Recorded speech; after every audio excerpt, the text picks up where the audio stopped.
Hello my fellow hunters. This video was just made a little bit for fun and research because I try to make looking the DPS bar chart a little bit different and gonna split them into the different elements.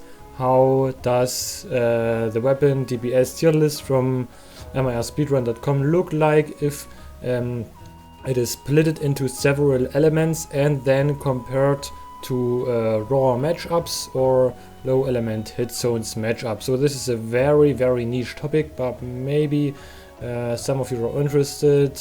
Please don't take this too serious. This is just based on speedrunners data, and if you want to get more accurate information, you have to use a mod called Linguis Data Exporter. This is a mod which shows you at the end of the hunt or also during a hunt the percentage damage output of your raw damage and your elemental damage, so you can make several hunts with different weapons and see how much they perform depending on the element. The main reason why I had this idea is the following one. Maybe you already know my SwitchX and Lance data Google spreadsheet, so we're gonna check it out, and then we're just going to the tab Title Update Tool Calculation List. And the reason why I make this video is for the most weapons you have minimum 6 different loadouts for 5 elements and 1 for raw or status or what else, but all in all the weapons themselves are not very well balanced. So we just gonna sort this table depending on the mixed damage output. For example, this is for Title Update 2, but it shows how much unbalanced the weapons themselves are depending on the element. Here is what I want to show you. For example, you know the Magmudron SwitchX, which has a damage output with a certain optimized setup with 2150 for mixed playstyle, and then you can see already here that the ice element, which was at this time split your wise or the Oras Ajnajnijna, did about 10% less DPS because it was just another element. So that means to the DPS table, if you have a matchup with ice weapon and the DPS tier list, the SwitchX is a little bit lower, and maybe if you have monster which is weak against water or weak against fire, the SwitchX should be a little bit more higher in the DPS tier list. And this is I want to analyze, but for all the weapons, not just for SwitchX, because I think also especially for Lance and other weapons in general, that yes, the damage output highly varies depending on the element you use. That means, like I shown with the SwitchX, for example, for some weapons ice is pretty weak, and for some other weapons maybe the dragon version is pretty weak, and I just want to compare them. And yes, maybe you know the bar chart race videos I have done for every game version bar chart race, which took a lot of work to collect all the data daily. On the first version 10 I got almost 30,000 views, and on the version 12 and version 13 bar chart race I got about 10,000 views, so thanks a lot. I didn't expect that it got that much attention, and I just in this video I didn't want to show you bar charts or different stuff or rankings. Just want to show you the data I have prepared to compare the weapons themselves and not directly to other weapons. And yes, I've chosen for each element 4 monsters, and included the DPS radio of each matchup, and on the left side for some circumstances I included the average elemental hit zone. For example, Gaza Rock, you can see here is a good example for fire matchups. So in general, this highly depends, all the data highly depends on the ratio between the raw and elemental hit zone. For example, I give you an example for the Almada. So you can see here in general the average damage output with a dragon matchup against dragon weak monsters is about 0.9 up to 1.2, but there is a peak from 1.9 to Almadonava, and the reason is because Almadonava has astronomical high raw hit zones, and yes, she is the reason why there are some more raw based weapons which doesn't so really depend on the elemental damage output. They are a little bit better. Yes, and there are also sometimes some monsters who has low raw hit zones and high elemental hit zones, like Ragnar Kadaki. In this case, the forced weapons, yes, or more elemental weapons are a little bit better than the other ones. Or also Teostra. Teostra has very low raw hit zones, so you can see here the dual blades, which are like very elemental weapons, and also the switch axe are here one of the best damage outputs of all weapons.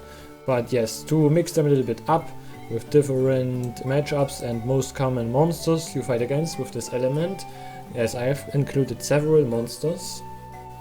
And at the bottom I have calculated the average damage output of the different matchups from the element. So I have done this for all elements. I didn't want to analyze the stuff too much, but yes, the darker the color, the more the elemental the weapon is, or the better perform the weapon with this specific element.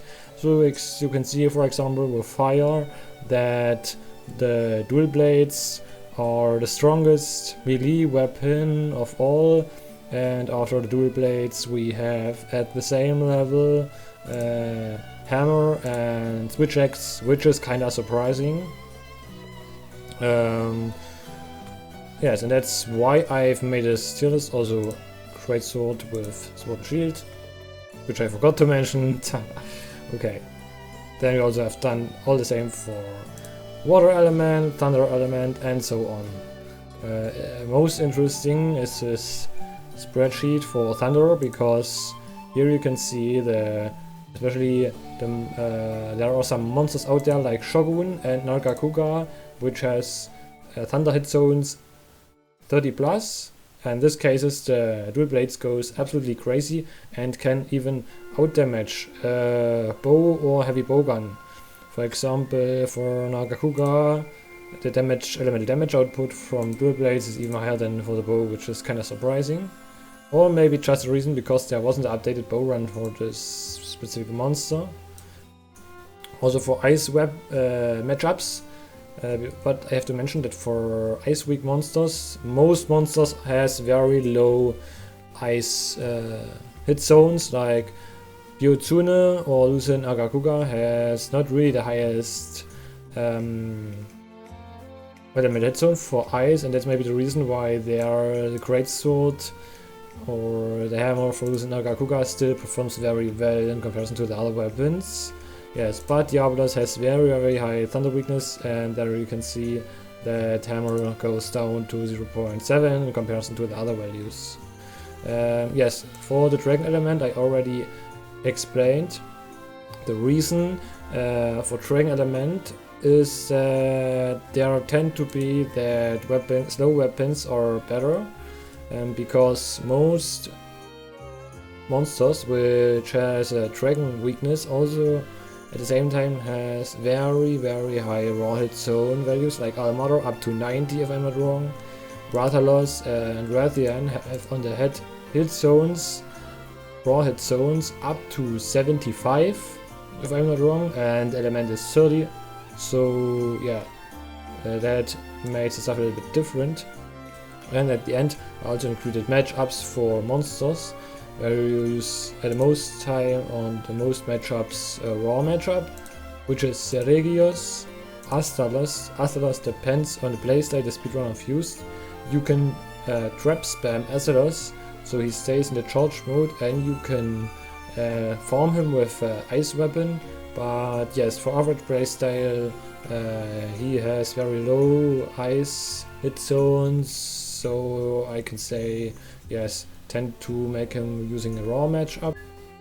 Wild Struck's the same. When he's glowing he got increased elemental hit zones, but otherwise all his elemental weaknesses are just 0, so you didn't do any element damage in the specific status. And for Garan Golem, you have to specific for a certain monster pod, but in most cases I've seen a lot of players just using the exhaust switch X or just general raw based weapons for him to farm, because it's sometimes annoying to always attach to a certain monster pod and just easier to farm with a raw weapon.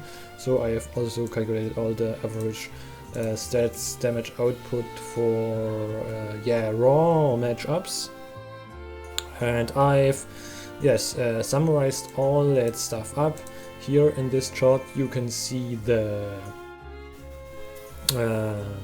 average DPS ratio for the specific element, and at the bottom I have written balance deviation in percent, so you can see the deviation of longsword, lance, gun lance, hunting horn, switch axe and insect glaive are only 3 up to 4%, and that means that the element on the weapons themselves are very well balanced, and it doesn't matter what elemental matchup you do, for all the elements you do about the same damage, which means that the weapons are very well balanced.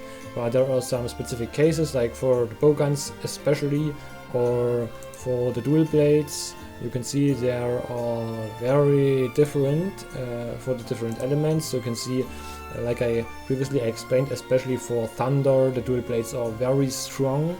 And the reason is not that the weapons are not very well balanced. I think the reason in this case, specific for thunder, is that monsters with thunder hit zones have very high elemental weakness, and monsters with water weakness doesn't really have too much water hit zones, and that's the reason. Also, another reason I want to talk about, I didn't include Anjanov, and the reason why I didn't include him is his raw hit zone is too high. On his head he has a hit zone of 80, which means all the weapons like greatsword and hammer will absolutely do crazy damage and unbalance all the stuff, and that means greatsword and hammer go rocket to the DPS tip of the DPS peak of the list, and yes, that would make all the data not really realistic. So I just use monster with low raw hit zones, which is the best choice to make. Okay, so you can check it out for your other weapons, just compared to themselves. For example, for fire matchup, hammer and insect glaive do the best damage. For water matchup, gun lance and light bowgun is the strongest. For thunder, like I explained, dual blades, and also the switch axe themselves is very good for thunder. And for ice, weak monsters, sword and shield and heavy bowgun is pretty much the best of themselves. Yes, and for dragon, like I explained, it is the greatsword because of the high raw hit zones, I think personally, and also the bow. But that's not the most interesting part. I think this should be the most interesting part. At the top here you can see the average of the absolute tier list of every single quest included from the game, the place on the tier list. So currently light bowgun is DPS wise the strongest, then bow, then heavy bowgun. Heavy bowgun was in the past the first place, but now it's third. For the melee weapons, currently greatsword is the strongest. After greatsword, not the switch axe anymore, it is switch axe has fallen a little bit down, but the reason is because currently no speedrunner is really submitting their runs to MHRspeedrun.com. I also currently do some speedruns for switch axe, but I didn't submit them to MHRspeedrun.com. And also some other players like Waifu-chan has done a 3-minute end boss run, but yes, also didn't submit it to the website, and that's the reason why currently switch axe has fallen a little bit down. Dual blades, now at the 5th rank, sword and shield at the 6th, and charge blade with switch axe at exactly same damage output. And at the bottom of the tier list, gun lance with hunting one. Yes, and you can see these numbers here. These are the deviation from their normal overall DPS rank if they use specific matchups. So let's just start with greatsword. So you can see if you have a fire matchup. I didn't know whether in general elemental greatsword is played, so maybe it's better to just use another, like for the dual blades we can say. If you forming a fire weak monster, the dual blades will perform a little better. That means it is instead of rank 5, rank 4 in the DPS tier list. Or even if you have a thunder matchup, it is the 3rd place in the DPS tier list, which is absolutely crazy. That means it even outperforms a ranged weapon, which is extremely rare to see. But you can see, for example, if you're forming a monster which is weak to water, that you have to add 3 ranks lower to the average place, which means it is only in the 8th rank in the tier list, and yeah, they are performing really bad with a water element. But maybe it's just the speedrunner's fault and he isn't good enough. That's maybe the case. Yes. So I didn't want to talk about all the numbers, because I think if the number is 1 or 2 you can nearly ignore them, but I just want to talk about some interesting stats. For example, for the longsword, you can see longsword performs very well on ice, and it's on thunder it is like -1. And I try to get a reason. Yes, and you can see the reason here. The elemental, I searched in the Monster Hunter Meta subreddit for the elemental matchups which were used, and it says, I didn't know the names of the weapons, but you can see here that the elemental damage output of the ice longsword is a lot better than from the thunder longsword. I think it was from Zinogre, and for the ice longsword I didn't remember very well, but you can see it is a lot higher damage output on the ice longsword, and that's maybe the reason why ice longsword is very strong. And for example, ice longsword is stronger than, so it's like rank 9, like Lance for example.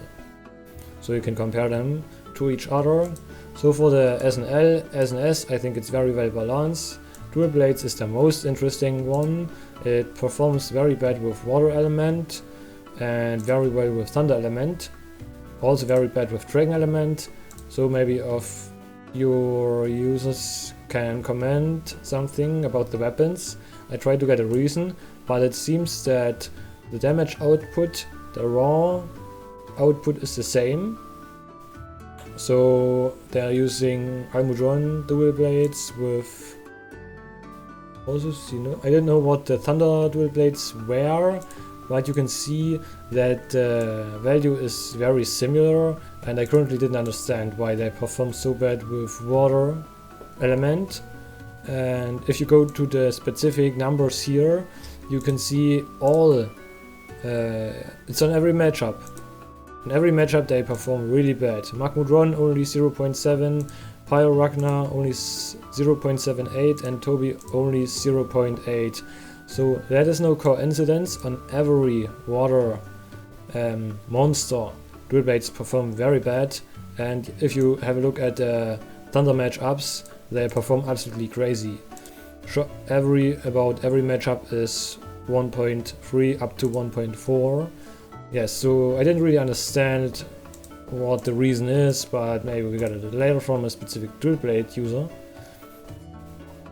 Yes, for Lance it performs a little bit worse depending on the elemental matchups, so it seems like this weapon is raw wise a little bit better than elemental. Specifically for ice it is kinda bad. I've checked the meta thread, but they didn't tell the elemental damage output, just the true elemental damage output with the build, and it was very similar to the other ones, so I currently also didn't get it. Gun length is very well balanced, because currently elemental shelling, which we know from Monster Hunter Frontier, isn't used currently, so it's just used always the same gun length with different shelling types, depending on the gun length. So white shelling, I don't know what is best meta playing. but it not depends on the element, more on the shredding type. For hammer, it was most interesting for me.